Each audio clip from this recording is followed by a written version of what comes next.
দেখো পশ্চিমবঙ্গের মানুষ জ্বলছে, এখানে ইনফিল্ট্রেশন একটা ইস্যু, হাইকোর্ট থাপ্পড় মেরেছে কয়েকদিন বলছে জমি দাও। এখানে প্রত্যেকটা স্কিম যখন সেন্ট্রাল স্কিম পশ্চিমবঙ্গে ঢোকে সেটা স্ক্যামে পরিবর্তন হয়, হয় স্ক্যাম হয় নাহলে স্টিকার লাগে। পশ্চিমবঙ্গের একমাত্র বড় প্রকল্প হচ্ছে স্টিকার প্রকল্প। যেমন ধরো প্রধানমন্ত্রী গ্রামীণ সড়ক যোজনা, সেটাকে নাম দিয়েছে বাংলার রাস্তা বা পথশ্রী। আনন্দধারা, সেটার নাম হচ্ছে রুরাল লাইভলিহুড মিশন। দুটো আগেই চাল, ফুড সিকিউরিটি অ্যাক্ট। এরা প্রত্যেকটা সেন্ট্রাল স্কিমকে স্টিকার লাগিয়ে দিয়েছে। যেমন অ্যাম্বুলেন্সে দেখবে মুখ্যমন্ত্রী দাঁত বের করা ছবি দেখতে পাবে, নিচে ছোট্ট করে লেখা থাকে ন্যাশনাল হেলথ মিশন, সেন্ট্রালের টাকা, মানে আমার তোমার টাকা, মুখ্যমন্ত্রীর ছবির প্রচারে ব্যবহৃত হয়। বারবার বলছি দেখো এখানে তৃণমূল ভাত ডাল এগুলো খাওয়া অভ্যাস করুক। এরা বালি খায়, এরা পাথর খায়, এরা গরু খায়, এরা শিক্ষা খায়, এরা স্বপ্ন খায়। সেই তদন্তে মাথা কারা আজকে তো সেটা সামনে আসলে না, কেন্দ্রীয় এজেন্সি তদন্ত করছে। তো যদি আরো একটা বিষয় কৌশিকা থামো একটু, শোনো একটা মজার জিনিস বলি তোমাকে। এই যে অভিষেক বন্দ্যোপাধ্যায় যে বড় বড় কথা বলছে না, আমার নামে যদি কিছু হয় আমি ফাঁসির ঘাটে ঝুলবো, বলেছিল না? কেমন পাচ্ছে নাকি? ফাঁসুড়ে পাচ্ছে না, দড়ি পাচ্ছে না। উনার কোম্পানি প্রপার্টি অ্যাটাচ হয়েছে, উনার কোম্পানি প্রপার্টি অ্যাটাচ হয়েছে, উনার কোম্পানি প্রপার্টি চাকরি চোর হয়েছে, উনার কোম্পানি নাম অ্যাটাচ হয়েছে, উনার প্রপার্টি অ্যাটাচ হয়েছে, লিফট অ্যান্ড বাউন্সের নাম এসেছে। চোরের মায়ের বড় গলা, চোরের মায়ের বড় গলা, তৃণমূল চোর প্রমাণিত সত্য। রাস্তা দিয়ে তৃণমূল অভিষেক বন্দ্যোপাধ্যায়কে উদ্দেশ্য প্রণোদিতভাবে হেনস্থা করা হয় বলে অভিষেক বন্দ্যোপাধ্যায়ের তৃণমূল ভদ্রলোক করে না। বেশ দুজনকেই থামালাম। এবার আমি বিশ্বনাথদার কাছে যাব। অর্থাৎ বিশ্বনাথদার দুর্নীতির বিরুদ্ধে লড়াইয়ের কথা আমরা শুনতে পাচ্ছি, কিন্তু সেটা কিভাবে সম্ভব জানা নেই। অনুপ্রবেশকারীদের আটকাতে হবে, খুব ভালো কথা, আমরাও চাই অনুপ্রবেশকারীদের আটকানো হোক, কিন্তু সেখানে রাজ্যের যেরকম দায় সেরকম বিএসএফ এরও তো দায় রয়েছে, কারণ বর্ডার দিয়ে তো ঢুকছে, কেন্দ্রের তো দায় রয়েছে। এবং তারই পাশাপাশি কর্মসংস্থান নেই, সে নিয়ে কিন্তু কারোর কোনো কথা নেই। তার মধ্যে আমরা কি দেখতে পাচ্ছি? একটা ভোটের আগে নতুন শব্দবন্ধ, তা হলো ছানি। দেখো আমি যেটা বলবো যে এই অমিত শাহ গত কয়েকটা সফরে একটু ভিন্ন কথা বলছিলেন, কিন্তু আজকের অমিত শাহ যে বক্তব্য দুই জায়গায় দিয়েছে, ব্যারাকপুরে এবং শিলিগুড়িতে, সেটা তুমি 21 সালের যে কোনো একটা বক্তৃতার অংশ যদি দেখো তাহলে তারই রিপিটেশন হয়েছে। আজকে অমিত শাহ ভাইপোর কথা বলেছে, আজকে পিসির কথা বলেছে, আজকে দিদির কথা বলেছে, আজকে দুর্নীতির কথা বলেছে, যেগুলো 21 সালে বলছিলেন তারা, এবং 21 সালে বলে যে বিরাট কোনো ফল পেয়েছেন তাও নয়।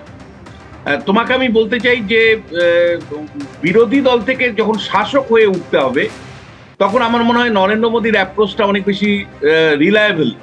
অর্থাৎ নরেন্দ্র মোদী যেখানে সভা করছেন তার আগে প্রকল্প উদ্বোধন করছেন একটা মঞ্চে, তারপরে দলীয় সভায় আসছেন। ফলে অমিত শাহর কাছে মানুষ আশা করেছিল, এবং আমি দেখলাম ব্যারাকপুরের সভাতে প্রশ্ন উঠছিল যে তিনি যখন একের পর এক লিস্ট পড়ছিলেন যে কারা জেলে গেছে তৃণমূলের, তারপরে কিন্তু তারা প্রশ্ন তুলেছিলেন যে আরো যাদের জেলে যাওয়ার কথা ছিল মাথাদের জেলে ঢোকানো হয়নি কেন। এই প্রশ্নটা কিন্তু আজকে ওনার কর্মী সমর্থকরাই করেছেন, যাদেরকে নিয়ে আজকে সভা করেছেন। তারপরে উনি উত্তর দিলেন যে ক্ষমতায় আসলে তারা জুডিশিয়াল ইনকোয়ারি কমিটি ইত্যাদি এইসব কথা বললেন, বিচার বিভাগীয় কমিশন গঠন করে শাস্তির ব্যবস্থা করবেন। ফলে অমিত শাহর দপ্তর বা মানে কেন্দ্রের যে এজেন্সিগুলো, তারা যে বিজেপির কর্মী সমর্থক, তাদের কাজকর্মে যে বিজেপির কর্মী সমর্থকরাও সন্তুষ্ট নন, সেটা আজকের ব্যারাকপুরের সবাই পরিষ্কার ইঙ্গিত পাওয়া গেছে।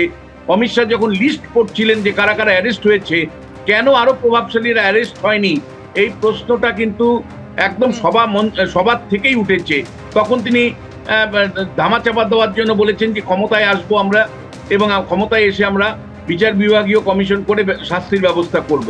অনেক বেশি ইম্পর্টেন্ট আমি তোমাকে বলছি যে বিরোধীর থেকে মানুষ প্রত্যাশা করে স্বপ্ন তুমি কি দেখাচ্ছ। মমতা বন্দ্যোপাধ্যায় রেলমন্ত্রী থাকাকালীন বিরোধী নেত্রী কোনো প্রকল্পই তিনি কার্যকারী করে যেতে পারেননি। তিনি 34টা কারখানার কথা স্বপ্ন দেখিয়েছিলেন, কিন্তু স্বপ্ন খুব ইম্পর্টেন্ট। অমিত শাহ কি সত্যি স্বপ্ন দেখাতে পারলেন? সেই প্রশ্নটা কিন্তু অনেক বেশি। বিশ্বনাথ দা, অমিত শাহ কি সত্যি স্বপ্ন দেখাতে পারলেন? তরুণ জ্যোতির পর আমি কৌশিকদার কাছে আসি।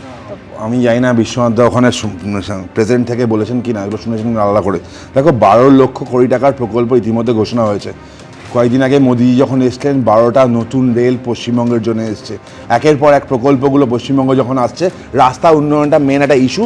রাস্তা উন্নয়ন করা সম্ভব হচ্ছে না, কারণ স্পিড ব্রেকার মমতা বন্দ্যোপাধ্যায় দাঁড়িয়ে আছে, তিনি জমি দিচ্ছেন না।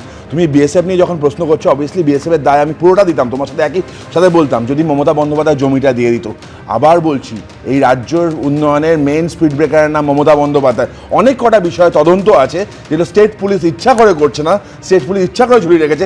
সিবিআইয়ের কাছে আজকে জেনারেল কনসার্ন নেই পশ্চিমবঙ্গে, কারণ মমতা বন্দ্যোপাধ্যায় তদন্ত করতে দিতে চায় না, বারবার ঝামেলা করতে। আমরা অগ্নিকন্যা ছিল, ঘুগনিকন্যা হলো, পরে ফাইল চোর দেখলাম। কোন রাজ্যের মুখ্যমন্ত্রী ফাইল চোর বলো তো? আমাদের ফাইল ইডি চুরি করতে গেছিল, আমরা আটকেছি। বারবার কেন্দ্রীয় এজেন্সি নিয়ে কথা বলছেন তরুণ জ্যোতি তিওয়ারি, কিন্তু ইডির হাত থেকে ফাইল ছিনতাই হয়ে যায়, অভিযোগ সামনে আসে, কিন্তু এখনো পর্যন্ত কি তথ্য বা কি পদক্ষেপ সেটা কিন্তু আমাদের জানা নেই।